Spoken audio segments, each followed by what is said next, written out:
for 50 years, and now we're doing the same thing to them, and we're being very modest about it, right, Howard? We're being very modest about it. We could go a lot further if I want to, because what they've done to us, other countries, what they've done, they almost put us out of business.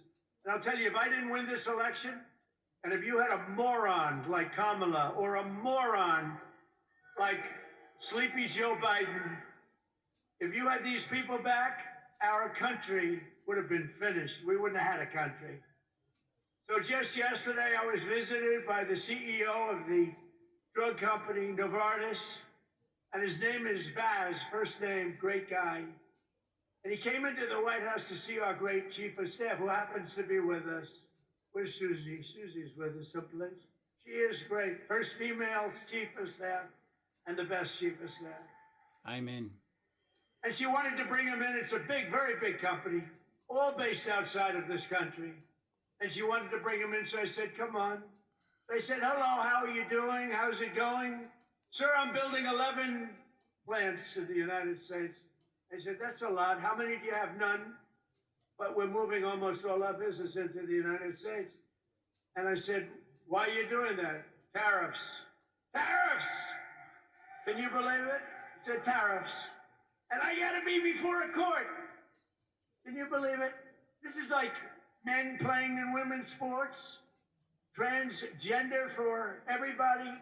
I have a new one to add, voter ID.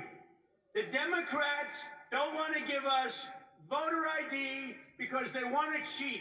The only way they can cheat is if they, look, we can stop them so easy.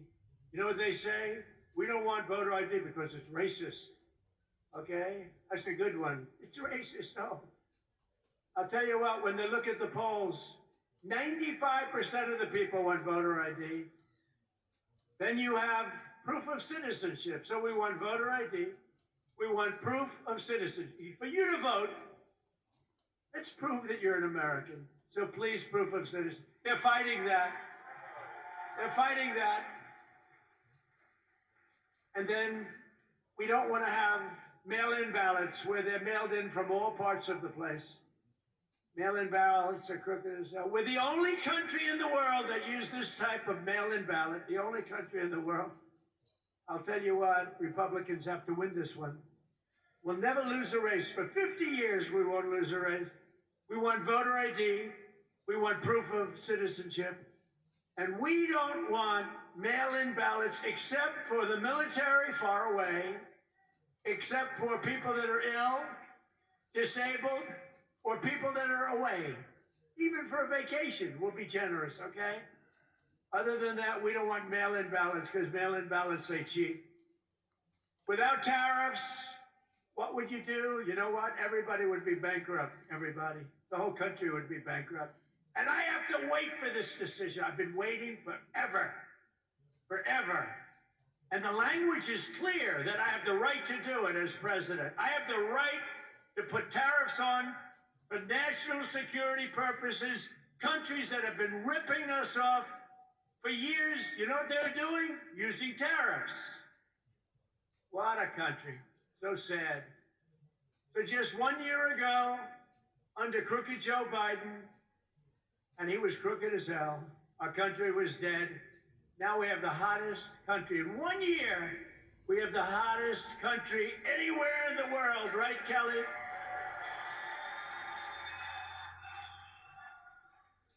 Remember when I used to say, Fuller, kind of reminded me, I listened to your speech, very good.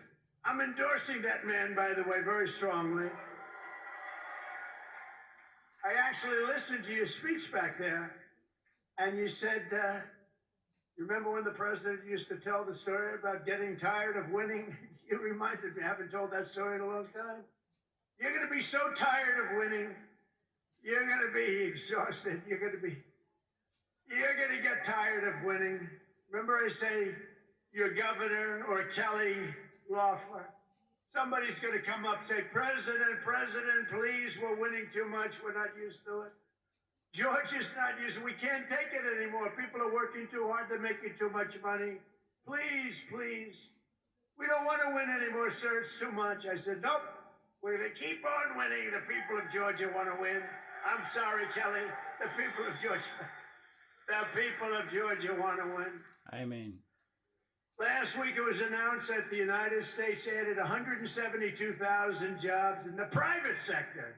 We reduced if I wanted to have really great job numbers, don't do any cutting in the public sector. I cut off 400,000 jobs in the public sector, and then I add many more than that in the private sector. And those public sector people that got cut, they hated me, and now they love me. Because they've all gone out and gotten much better paying jobs in the private sector, working right here for you. Amen. But we've created more than 5,000 manufacturing jobs in Georgia alone.